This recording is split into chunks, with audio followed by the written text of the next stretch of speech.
अगर मैं कहूँ कि नीट का एग्ज़ाम बहुत टफ़ है और दूसरे एस्पेक्ट में कहूँ कि नीट का एग्ज़ाम बहुत ही आसान है, तो ये दोनों पक्ष जो हैं बहुत ही डिबेट करने वाले हो सकते हैं। यानी किसी भी एस्पेक्ट्स में अगर देखें या किसी भी चीज़ों को देखने का जो नज़रिया होता है वो दो तरीके से हो सकता है।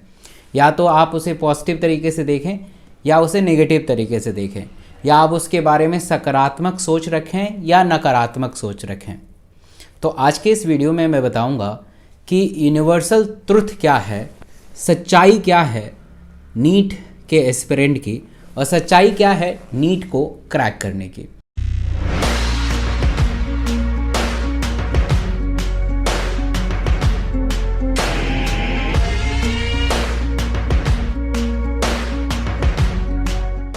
So, hello everyone, this is Dr. S.K. Singh. I have done my MBBS from Maulana Azad Medical College.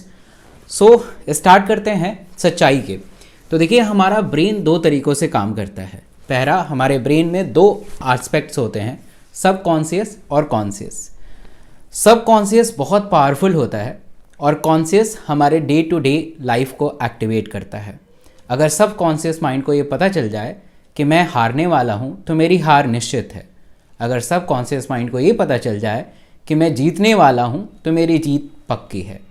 तो हमें सब कॉन्शियस माइंड को एक्टिवेट करना पड़ेगा। अब थोड़ा से नीट के अंदर जाके देखते हैं। अगर मैं ऐसे सोचूं कि नीट का एग्ज़ाम बहुत टफ़ है, क्योंकि हर साल 16 से 17 लाख स्टूडेंट अपीयर होते हैं और उसमें से हर साल करीब 60 से 70 हज़ार स्टूडेंट डॉक्टर बनते हैं, चाहे वो प्राइवेट हो या गवर्नमेंट हो।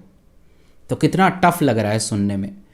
अगर मैं अपने स्टेटमेंट को थोड़ा दूसरे की तरफ लेके जाता हूँ कि नीट के एग्ज़ाम में 16 लाख स्टूडेंट अपीयर होते हैं, हर साल 60 से 70 हज़ार स्टूडेंट नीट को क्रैक करते हैं, और हर साल पिछले 3-4 साल से ये देखा जा रहा है कि हर बार 720 आउट ऑफ 720 यानी 720 आउट ऑफ 720 मार्क्स आ रहे हैं।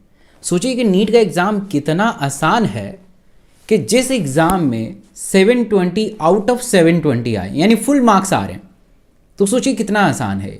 और दूसरे एस्पेक्ट में अगर हम सोचें कि सिलेक्शन का रेट कितना कम है तो कितना मुश्किल हो जाता है। यानी सोचने का नज़रिए पे डिपेंड करता है।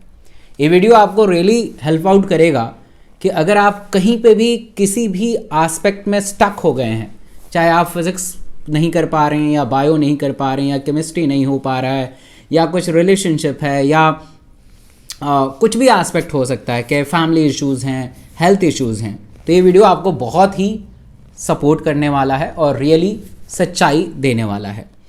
तो एक चीज़ मान के चलिए कि नीट का एग्ज़ाम बहुत आसान है। अब इसके आसान से समझ सकते हैं कि इस एग्ज़ाम में 720 आउट ऑफ 720 आ रहे हैं, और एक नहीं 3-3 4-4 बच्चों के, तो इतना आसान कैसे एग्ज़ाम हो सकता है? कितना आसान एग्ज़ाम है? तो आपको हमेशा आपके ब्रेन में यही रिकॉल करना है कि ये बहुत आसान एग्ज़ाम है। आसान इस बात से भी लगाया जा सकता है कि ऐसा एग्ज़ाम है जहाँ पे हमें ये पता है कि बायो में सिर्फ एनसीईआरटी से आएगा, केमिस्ट्री में भी ये पता है कि एनसीईआरटी से आएगा, और फिज़िक्स में भी ये पता है कि एनसीईआरटी से आएगा, बट फिज़िक्स थोड़ा सा अलग हिसाब से क्वेश्चन पूछे जाते हैं। यानी एक ऐसा नीट का एग्ज़ाम है जहाँ पे हमें ये पता है कि इस बुक से क्वेश्चन आने वाले हैं। जब आप एमबीबीएस करेंगे जहाँ पे 17 सब्जेक्ट पढ़ने होते हैं, आपको एक सांस में पूरे सब्जेक्ट के नाम नहीं लिया जाएगा। जब 2-3-4 सब्जेक्ट को पढ़ लेंगे तो तीसरा सब्जेक्ट भूलते नज़र आएंगे। वो कितना टफ एग्ज़ाम है। तो ये मान के चलना है कि नीट का एग्ज़ाम बहुत आसान है। अगर हम बायो के एस्पेक्ट में बात करें तो बायो में 360 आउट ऑफ 360 बहुत आसानी से आ सकता है अगर आप बहुत बारीकी से एनसीईआरटी को पढ़ना शुरू कर दें। और एक बार, दो बार, 3 बार नहीं, आपको कम से कम 10 से 15 बार पढ़ना पड़ेगा। बट एक चीज़ याद रखिएगा, बहुत बार ये भी देखा गया है कि 10 से 15 बार पढ़ने के बाद भी 350 प्लस भी नहीं आते हैं। तो एनसीईआरटी को पढ़ना और उसको समझना, ये दोनों में अलग अलग चीज़ें हैं। आपको समझ के पढ़ना है। एनसीईआरटी का बुक दैनिक जागरण नहीं है, कोई न्यूज़पेपर नहीं है कि आपको पढ़ना है, काम ख़त्म करना है, ऐसा नहीं हो सकता। आपको इसे समझना पड़ेगा, सीखना पड़ेगा, और इसे समझने और सीखने का काम मैं आसान करूँगा क्योंकि मैं अनअकैडमी पे हर दिन सुबह 9 बजे और शाम को 8 बजे फ्री में पढ़ाता हूँ। इस वीडियो के डिस्क्रिप्शन बॉक्स में टेलीग्राम का लिंक होगा, उस टेलीग्राम से आप जुड़ जाइएगा, जहाँ पे मेरे नोट्स मिलेंगे और सारे इन्फॉर्मेशन आपको मिलता रहेगा और आप बहुत अच्छा करेंगे। रही बात केमिस्ट्री की, तो केमिस्ट्री भी एनसीईआरटी से ही आता है। आपको सिर्फ और सिर्फ एनसीईआरटी पे ही भरोसा करना चाहिए और सिर्फ एनसीईआरटी को समझ के हर चैप्टर को अच्छे से करके आगे बढ़ना चाहिए। केमिस्ट्री में भी 180 आउट ऑफ 180 आने के बहुत ज़्यादा चांस है। रही बात फिज़िक्स की, तो फिज़िक्स में आप एक बुक ले लीजिए, जैसे कि बहुत ज़्यादा पॉपुलर है जैसे कोई भी objective physics DC Pandey sir का, या कोई भी एमटीजी पब्लिकेशन, या कोई भी अरिहंत वगैरह कोई भी ले लीजिए, जहाँ पे फिज़िक्स में थोड़ा प्रैक्टिस करने की ज़रूरत है। आप प्रैक्टिस हर दिन करेंगे एमसीक्यू, आप फिज़िक्स भी बहुत अच्छा करेंगे। इस वीडियो की अगर सारांश की बात करें तो आपको ये हमेशा समझना चाहिए कि नीट का एग्ज़ाम बहुत आसान है, टफ मत समझिए। नीट का एग्ज़ाम आसान है क्योंकि 720 आउट ऑफ 720 मार्क्स आते हैं, लोग डॉक्टर बनते हैं, आपके फ्रेंड डॉक्टर बनते हैं, आपके रिलेटिव डॉक्टर बनते हैं, तो आप भी डॉक्टर बन सकते हैं।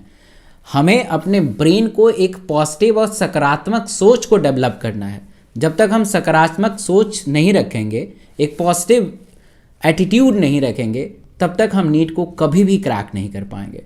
और नीट वाकई बहुत आसान है, थोड़ा सा अपने माइंडसेट को बदल के देखिए।